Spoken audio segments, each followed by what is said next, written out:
खुद से, जीतने की जिद है मेरी, मुझे खुद को हराना है। मैं भीड़ नहीं हूँ दुनिया की, मैं भीड़ नहीं हूँ दुनिया की, मेरे अंदर ही जमाना है। तो चलिए फ्रेंड्स, इसी मोटिवेशन के साथ में शुरू करते हैं आज की क्लास। आज की क्लास में हम आपके लिए मोस्ट इंपोर्टेंट क्वेश्चन लेकर आए। कल भी हमने व्याकरण के आपको 50 क्वेश्चन कराए थे। आज भी हम आपको यहाँ पर 50 क्वेश्चन यहाँ पर कराने वाले हैं।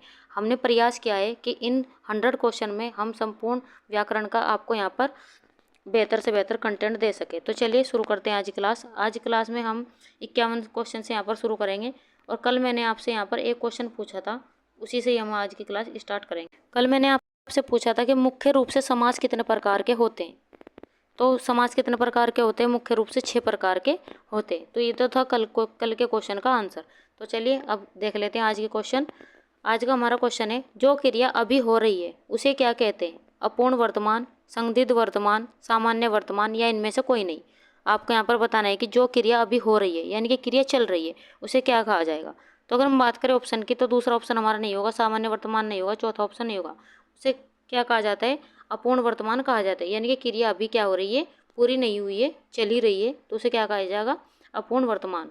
अगला क्वेश्चन है हमारा, रचना की दृष्टि से क्रिया के कितने भेद हैं? 4, 2, 3 या 5। आपको यहाँ पर पूछा गया है कि रचना की दृष्टि से क्रिया के कितने भेद हैं। अगर हम बात करें रचना की दृष्टि से तो क्रिया के कितने भेद होते हैं? तो ऑप्शन हमारा पहला नहीं होगा, तीसरा नहीं होगा, पांचवा चौथा नहीं होगा। तो ऑप्शन हमारा यहाँ पर दूसरा यहाँ पर सही है। रचना की दृष्टि से क्रिया के कितने भेद होते हैं? 2 होते हैं, सकर्मक क्रिया और अकर्मक क्रिया। आगे बढ़ जाते हैं अगले क्वेश्चन की तरफ। जब कर्ता एक क्रिया समाप्त कर उसी क्षण दूसरी क्रिया में परिवर्तित होता है तब पहली क्रिया क्या कहलाती है? क्वेश्चन को बड़े ध्यान से देखते हुए चलना है फ्रेंड्स। इसमें क्वेश्चन में क्या पूछा गया है? इसमें पूछा गया है कि जब कर्ता एक क्रिया समाप्त कर उसी क्षण दूसरी क्रिया में परिवर्तित होता है तब पहली क्रिया क्या कहलाती है? नाम बोधक क्रिया, सहायक क्रिया, पूर्णकालिक क्रिया या भूतकालिक क्रिया? बताइए। अगर हम बात करें ऑप्शन की तो नाम बोधक क्रिया नहीं होगा, सहायक क्रिया नहीं होगा, भूतकालिक क्रिया नहीं होगा, उसे क्या कहा जाएगा? पूर्णकालिक क्रिया। आगे बढ़ जाते हैं अगले क्वेश्चन की तरफ। विशेष से क्या है? आपसे पूछा गया है कि विशेष से क्या है? जिस शब्द की विशेषता बताई सभी। आपको यहाँ पर पूछा गया है कि यहाँ पर विशेष से क्या होता है। अगर हम बात करें ऑप्शन की तो पहले ही ऑप्शन हमारा यहाँ पर सही है। जिस शब्द की विशेषता बताई जाती है वो क्या कहलाता है? विशेष से कहलाता है। अगला क्वेश्चन हमारा, फ्रेंड्स अगर आप हमसे जुड़ना चाहते हैं, हमारे साथ में बेहतर तैयारी करना चाहते हैं तो हमारी क्लास को ज़्यादा से ज़्यादा शेयर करिए और हमारे चैनल को सब्सक्राइब करिए और बेल आइकन भी दबा लीजिए ताकि आने वाली वीडियोज़ के नोटिफिकेशन आपको समय से मिलते रहे और हम आपके लिए बेहतर से बेहतर प्रयास करेंगे ताकि और भी अच्छा कंटेंट हम आपके लिए यहाँ पर ला सके। तो चलिए हमारा प्रयास यही रहेगा कि हम आपके लिए बेहतर से बेहतर यहाँ पर करें। तो चलिए हमारा अगला क्वेश्चन है क्वेश्चन नंबर 55। सर्वनाम कितने प्रकार के होते हैं? 5, 4, 6 या 7? आपसे पूछा गया है कि सर्वनाम कितने प्रकार के होते हैं, बताइए। अगर हम बात करें सर्वनाम की तो सर्वनाम हमारा 5 उत्तर नहीं होगा, दूसरा नहीं होगा और हमारा 7 प्रकार का नहीं होगा। तो ऑप्शन हमारे यहाँ पर तीसरा सही है। सर्वनाम कितने प्रकार के होते हैं? 6 प्रकार के होते हैं। कौन कौन से? पुरुषवाचक सर्वनाम, निश्चयवाचक सर्वनाम, अनिश्चयवाचक सर्वनाम, संबंधवाचक सर्वनाम, प्रश्नवाचक सर्वनाम और निजवाचक सर्वनाम। तो ये भी आप नोट करते ही चलेगा। फ्रेंड जब भी आप हमारी क्लास को करने के लिए बैठे तो आप अपनी पेपर पेंसिल आप हाथ में लेकर जरूर बैठिएगा ताकि जो भी आपको इम्पोर्टेंट पॉइंट लगे अपनी नोटबुक में आप साथ साथ यहाँ पर नोट करते चले। चलिए अगला क्वेश्चन हमारा, हिंदी में कुल कितने सर्वनाम हैं? 10, 8, 11 या 15? आपको यहाँ पर पूछा गया है, महत्वपूर्ण क्वेश्चन है, हिंदी में कुल कितने सर्वनाम हैं। अगर हम बात करें हिंदी में कुल सर्वनामों की तो 10 तो नहीं है, 8 नहीं है, 15 नहीं है। तो हिंदी में कुल सर्वनाम कितने हैं? 11 हैं। कौन कौन से? मैं, तू, आप, यह, वह, जो, सो, कोई, कुछ, कौन, क्या। ये क्या होते हैं? हिंदी में कुल 11 सर्वनाम होते हैं। अगला क्वेश्चन है हमारा क्वेश्चन नंबर 57। निम्नलिखित में से कौन सा संज्ञा का प्रकार नहीं है? यहाँ पर संज्ञा का प्रकार कौन सा नहीं है वो आपसे यहाँ पर पूछा गया है। अगर हम बात करें संज्ञा के प्रकार की तो जातिवाचक संज्ञा होती है, व्यक्तिवाचक संज्ञा होती है, भाववाचक संज्ञा होती है, लेकिन यहाँ पर देशवाचक संज्ञा नहीं होती। तो ऑप्शन हमारे यहाँ पर तीसरा यहाँ पर सही है। तो संज्ञा का प्रकार कौन सा नहीं है? देशवाचक, ये नहीं है। अगला क्वेश्चन हमारा, संज्ञाओं के साथ आने वाली विभक्तियों को क्या कहा जाता है? संलिष्ट, विशिलिष्ट या श्लिष्ट या इनमें से कोई नहीं। आपको यहाँ पर पूछा गया है कि संज्ञाओं के साथ आने वाली विभक्तियों को क्या कहा जाता है। अगर हम बात करें ऑप्शन की तो संलिष्ट, यहाँ पर ऑप्शन हमारा पहला नहीं होगा, संलिष्ट नहीं होगा, श्रेष्ठ नहीं होगा, इनमें से कोई नहीं होगा। तो ऑप्शन हमारे यहाँ पर दूसरा सही है, विशिष्ट। ये क्या है, संज्ञाओं के साथ आने वाली विभक्तियाँ होती है। अगला क्वेश्चन है हमारा, निम्नलिखित में से रचना के आधार पर कौन सा शब्द रूढ़ नहीं है। यहाँ पर रूढ़ शब्द कौन सा नहीं है वो यहाँ पर पूछा गया है। आँख, दिन, विज्ञान या घोड़ा। आपको बताना है इनमें कौन सा यहाँ पर रूढ़ शब्द नहीं है। अगर हम बात करें आँख की तो ये भी हमारा क्या है, रूढ़ शब्द है। दिन भी हमारा रूढ़ शब्द है, घोड़ा भी हमारा क्या है, रूढ़ शब्द है। लेकिन विज्ञान जो है हमारे यहाँ पर वो क्या है, हमारा यहाँ पर रूढ़ शब्द नहीं है। अगला क्वेश्चन है हमारा, शब्दांश कितने प्रकार के होते हैं। 4, 2, 1, 8। आपको यहाँ पर पूछा गया है कि शब्दांश कितने प्रकार के होते हैं। बताइए शब्दांश कितने प्रकार के होते हैं। महत्वपूर्ण क्वेश्चन है एग्जाम की दृष्टि से और बार बार रिपीट होने वाले क्वेश्चन है। आपको बताने कि शब्दांश कितने प्रकार के होते हैं। अगर हम बात करें ऑप्शन की तो 4 तो नहीं होगा, 1 नहीं होगा, 8 नहीं होगा। तो शब्दांश कितने प्रकार के होते हैं, 2 प्रकार के होते हैं। अगला क्वेश्चन है हमारा, यहाँ पर अगला क्वेश्चन देख लेते हैं। निम्नलिखित में से कौन सा शब्द फारसी नहीं है। कबूतर, चिराग, खामोश, हक। आपको यहाँ पर बताना है कि कौन सा इनमें से फारसी शब्द नहीं है। अगर हम बात करें फारसी शब्द की तो यहाँ पर हमारा कबूतर ये भी हमारा फारसी शब्द है, चिराग ये भी हमारा फारसी शब्द है, खरगोश ये भी हमारा फारसी शब्द है। लेकिन हक क्या है हमारा, ये फारसी शब्द नहीं है। आगे बढ़ जाते हैं अगले क्वेश्चन की तरफ। प्रत्येक शब्द में कौन सा उपसर्ग है, एक, प्रति, प्र या इक। आपको यहाँ पर बताना है कि प्रत्येक शब्द में कौन सा यहाँ पर उपसर्ग है। अगर हम बात करें प्रत्येक शब्द की तो एक नहीं होगा, प्र नहीं होगा, इक नहीं होगा। तो प्रत्येक शब्द में जो उपसर्ग लगा है वो क्या है, हमारा प्रति। इनके उपसर्ग क्या होते हैं, जो मूल शब्द के आगे जुड़ते हैं और उनके अर्थ में परिवर्तन कर देते हैं, उन्हें क्या कहा जाता है, उपसर्ग कहा जाता है। लेकिन अगर वहीं प्रत्यय की बात करें तो प्रत्यय मूल शब्द के पीछे जुड़ते हैं और उनके अर्थ में परिवर्तन कर देते हैं, तो उन्हें क्या कहा जाता है, प्रत्यय कहा जाता है। तो उपसर्ग और प्रत्यय किन्हें कहा जाता है, आपकी आई होप आपकी समझ में आ गया होगा। तो चलिए आगे बढ़ जाते हैं। फ्रेंड्स, हमारी वीडियो, हमारा कंटेंट अगर आपको अच्छा लग रहा हो तो लाइक सब्सक्राइब करना ना भूलें और आप हमारी क्लास में ज़्यादा से ज़्यादा बच्चों को यहाँ पर जोड़िए, ताकि हमें भी ये पता चलता रहे कि हमारी क्लास आपको अच्छी लग रही है। जब तक आप हमें कमेंट बॉक्स में नहीं बताएंगे कि हमारी क्लास आपको कैसी लग रही है, तब तक हमें भी नहीं पता चलेगा कि आपको हमारी क्लास अच्छी लग रही है नहीं लग रही। तो आप हमें कमेंट बॉक्स में ज़रूर बताया करें कि हमारा कंटेंट आपको कैसा लग रहा है। तो चलिए आते हैं अपने 63वें क्वेश्चन पर। अर्थ के आधार पर शब्द कितने प्रकार के होते हैं। यहाँ पर पूछा गया है कि अर्थ के आधार पर शब्द कितने प्रकार के होते हैं, 7, 4, 2 या 8। बताइए। अगर हम बात करें अर्थ के आधार पर तो अगर हम ऑप्शन की बात करें तो 7 नहीं होगा, 2 नहीं होगा, 8 नहीं होगा। तो दूसरा ऑप्शन हमारा यहाँ पर सही है। अर्थ के आधार पर शब्द कितने प्रकार के होते हैं, 4 प्रकार के होते हैं। आगे बढ़ जाते हैं अगले क्वेश्चन की तरफ। उद्देश्य और विधेय किसके अंग है, वाक्य, शब्द, रचना या अर्थ। आपको बताने की उद्देश्य और विधेय किसके अंग है। अगर हम बात करें उद्देश्य और विधेय की तो पहले ऑप्शन हमारे यहाँ पर सही है। ये क्या होते हैं, यहाँ पर वाक्य के अंग है। आगे बढ़ जाते हैं अगले क्वेश्चन की तरफ।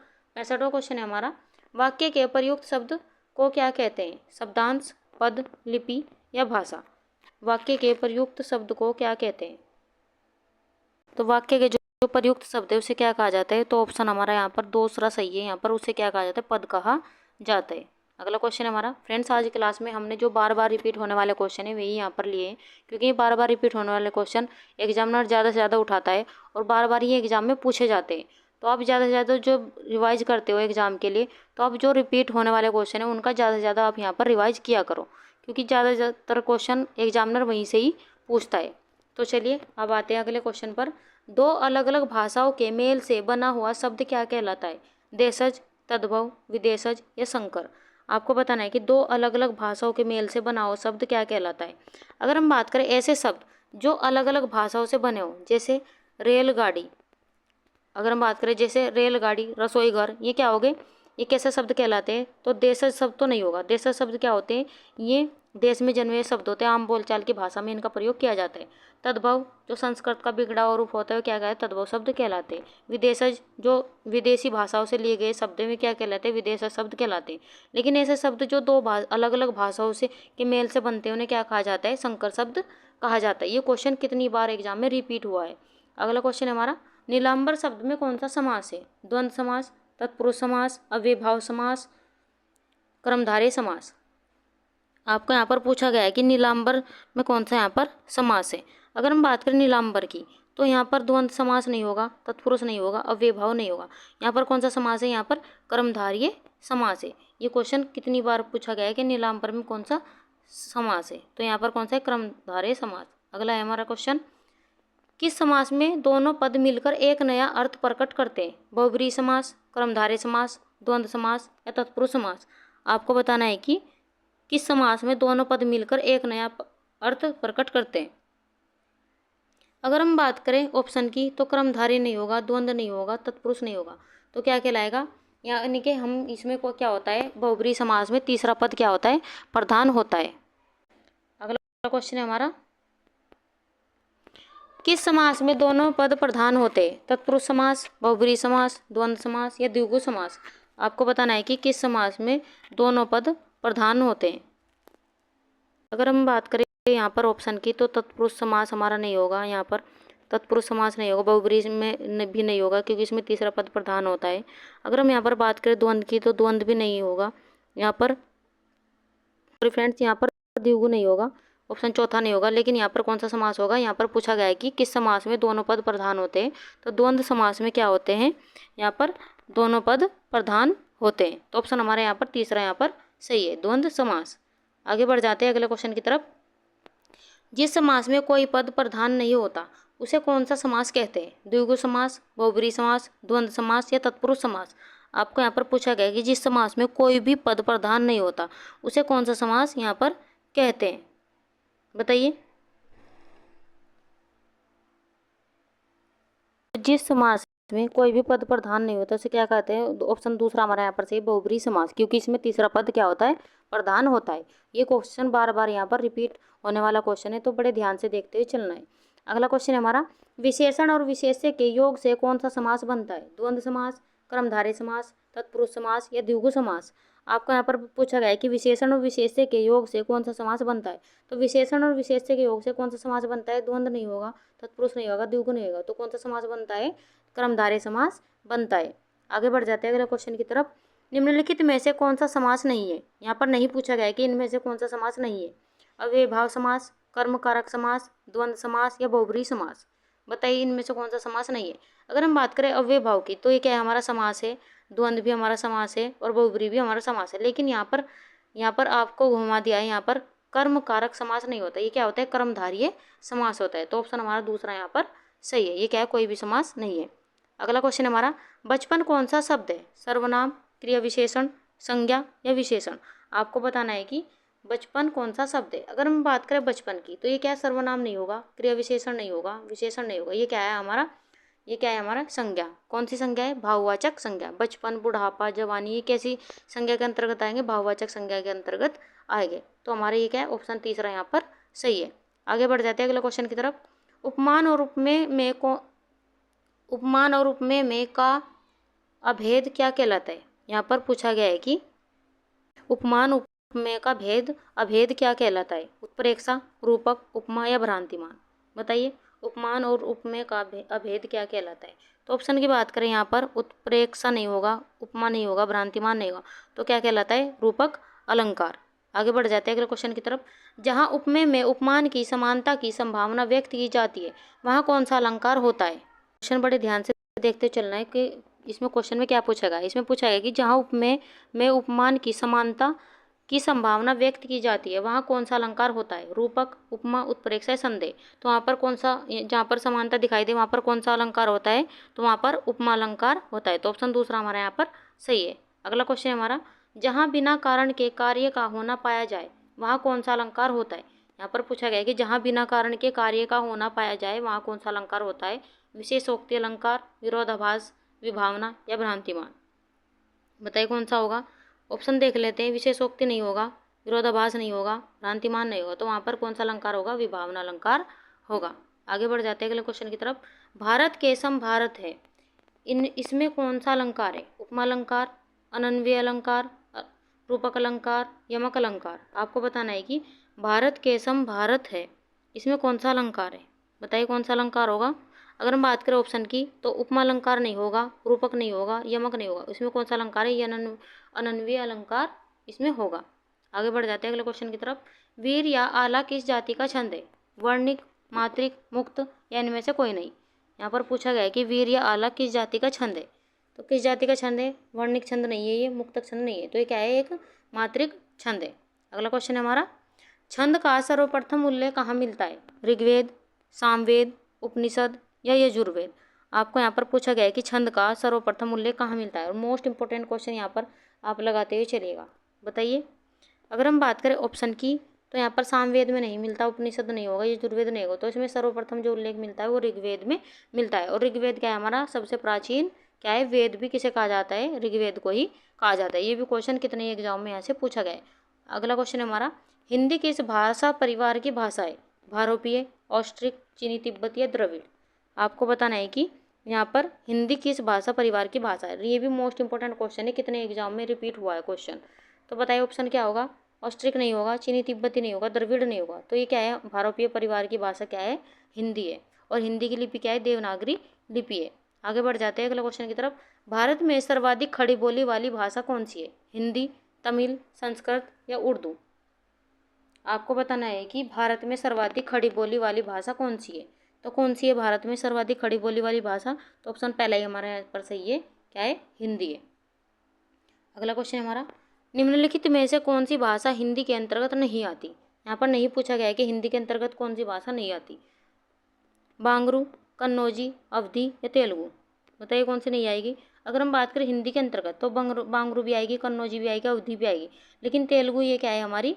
ये भाषा इसके अंतर्गत नहीं आएगा, तो ऑप्शन चौथा हमारे यहाँ पर सही है। आगे बढ़ जाते हैं अगले क्वेश्चन की तरफ।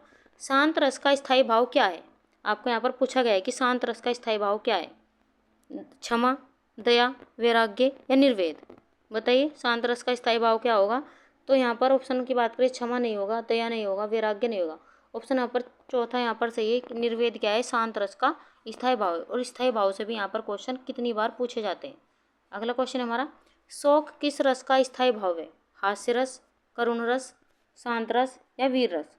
आपको बताना है कि यहाँ पर शोक किस रस का स्थायी भाव है। अगर हम बात करें ऑप्शन की, तो शोक किस रस का स्थायी भाव है? तो ऑप्शन दूसरा हमारे यहाँ पर सही है, करुण रस का स्थायी भाव है। हास्य रस की बात करें, स्थायी भाव क्या है इसका? हास्य इसका स्थायी भाव होगा। वीर रस की बात करें, उत्साह क्या होगा? इसका स्थायी भाव होगा। अगला क्वेश्चन देख लेते हैं। अगला क्वेश्चन है क्वेश्चन नंबर 85। किस रस को रसराज कहा जाता है? श्रृंगार रस, हास्य रस, वीर रस या इनमें से सभी। आपको यहाँ पर क्वेश्चन पूछा गया है कि किस रस को रसराज कहा जाता है। ये भी बार बार रिपीट होने वाला क्वेश्चन है, कितने ही एग्जामों में पूछा गया है। तो पहले ही ऑप्शन हमारा यहाँ पर सही है, श्रृंगार रस। यहाँ पर वर्तनी भी सही करने के लिए आती है, ये क्या टाइपिंग मिस्टेक हो जाती है, तो यहाँ पर श्रृंगार आप सही कर लीजिएगा। तो रसराज किसे कहा जाता है? श्रृंगार रस को कहा जाता है। इसका स्थायी भाव क्या है? रति क्या है? इसका स्थायी भाव है। हास्य रस का हास क्या है? इसका स्थायी भाव है। वीर रस का क्या है? उत्साह इसका स्थायी भाव है। आगे बढ़ जाते हैं अगला क्वेश्चन की तरफ। श्रृंगार रस का स्थायी भाव क्या है? हास, उत्साह, शोक या रति। आपको यहाँ पर पूछा गया है कि यहाँ पर श्रृंगार रस का स्थायी भाव क्या होगा। बताइए, अगर हम बात करें श्रृंगार रस की, तो इसका स्थायी भाव क्या होगा यहाँ पर श्रृंगार रस का? तो यहाँ पर हास नहीं होगा, उत्साह नहीं होगा, शोक नहीं होगा। रति क्या है? श्रृंगार रस का क्या है? स्थायी भाव है। अगर हम यहाँ पर बात करें हास्य रस की, ये क्या है? हास्य रस का स्थायी भाव है। अगर हम यहाँ पर बात करें उत्साह की, तो ये वीर रस का क्या है? स्थायी भाव है, वीर रस का। शोक की बात करें तो ये क्या है? करुण रस का, करुण रस का क्या है? स्थायी भाव है। ये भी क्वेश्चन बार बार पूछा गया है। अगला क्वेश्चन है हमारा, विस्मय स्थायी भाव किस रस में होता है? शांत रस, हास्य रस, अद्भुत रस, विभत्स रस। आपको यहाँ पर पूछा गया है कि यहाँ पर बताते हुए चलिएगा कि विस्मय स्थायी भाव किस रस का है। अगर हम बात करें ऑप्शन की, तो ये शांत रस का नहीं होगा, हास्य रस का नहीं होगा, विभत्स रस का नहीं होगा। अद्भुत रस का जो स्थायी भाव है वो क्या है? विस्मय यहाँ पर होने वाला है। अगर हम यहाँ पर बात करें शांत रस के यहाँ पर स्थायी भाव की, तो शांत रस का स्थायी भाव क्या होता है? यहाँ पर निर्वेद होता है। हास्य रस का स्थायी भाव हास होता है। और विभत्स रस का जो स्थायी भाव होता है वो क्या होता है? घृणा या जुगुप्सा होता है। ये भी बार बार रिपीट होने वाले क्वेश्चन है। आगे बढ़ जाते हैं। रौद्र रस का स्थायी भाव क्या है? क्रोध, शोक, विस्मय या भय। रौद्र रस का स्थायी भाव यहाँ से पूछा गया है। तो अगर हम बात करें रौद्र रस की, तो रौद्र रस का जो स्थायी भाव है, पहले ऑप्शन हमारे यहाँ पर से क्रोध क्या है? रौद्र रस का स्थायी भाव है। शोक क्या है? करुण रस का स्थायी भाव है। विस्मय क्या है? अद्भुत रस का स्थायी भाव है। और भय क्या है? भयानक रस का स्थायी भाव है। आगे बढ़ जाते हैं अगले क्वेश्चन की तरफ। वीर रस का स्थायी भाव क्या है? रति, उत्साह, हास्य या क्रोध? हमने यहाँ पर आप देख सकते हैं कि कितनी बार ये एग्जाम में यहाँ पर स्थायी भाव से क्वेश्चन पूछे गए। तो ये हमने यहाँ पर सभी क्वेश्चन यहाँ पर ले लिए हैं जो अलग अलग एग्जामों में यहाँ पर पूछे गए। आपको बताना है कि वीर रस का स्थायी भाव क्या है, बताइए। अगर हम बात करें वीर रस के स्थायी भाव की, दूसरा ऑप्शन हमारा यहाँ पर सही, उत्साह क्या है? वीर रस का स्थायी भाव है।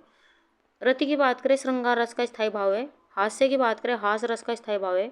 रोध रस का क्रोध क्या है? यहाँ पर स्थायी भाव है। आगे बढ़ जाते हैं अगले क्वेश्चन की तरफ। अनुभवों के कितने भेद होते हैं?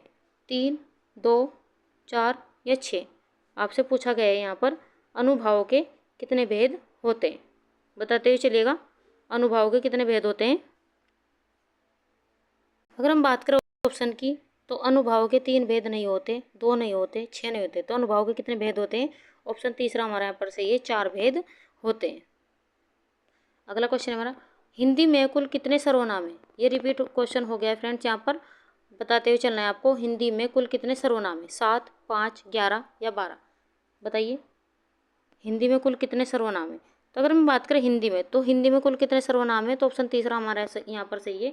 हिंदी में कुल 11 यहाँ पर सर्वनाम है। कौन कौन से? मैं, तू, आप, यह, वह, जो, सो, कोई, कुछ, कौन, क्या। ये क्या है? हमारे 11 सर्वनाम है। अगला है हमारा, सर्वनाम के कुल कितने भेद है? ये भी क्वेश्चन रिपीट हो गया है, तो यहाँ पर आपको बताते हुए चलना है सर्वनाम के कुल कितने भेद होते हैं।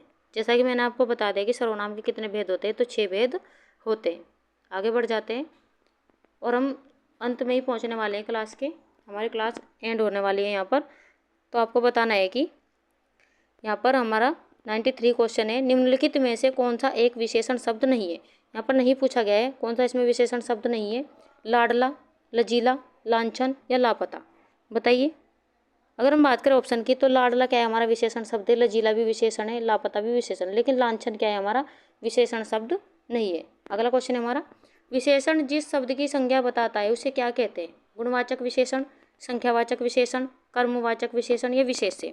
आपको यहाँ पर पूछा गया है कि विशेषण जिस शब्द की संज्ञा बताते हैं उसे क्या कहते हैं? तो उसे क्या कहते हैं? गुणवाचक सर्वनाम नहीं होगा, विशेषण नहीं होगा, संख्यावाचक विशेषण नहीं होगा, कर्मवाचक विशेषण नहीं होगा, तो उसे क्या कहते हैं? विशेष्य कहते हैं। ऑप्शन चौथा हमारा यहाँ पर सही है।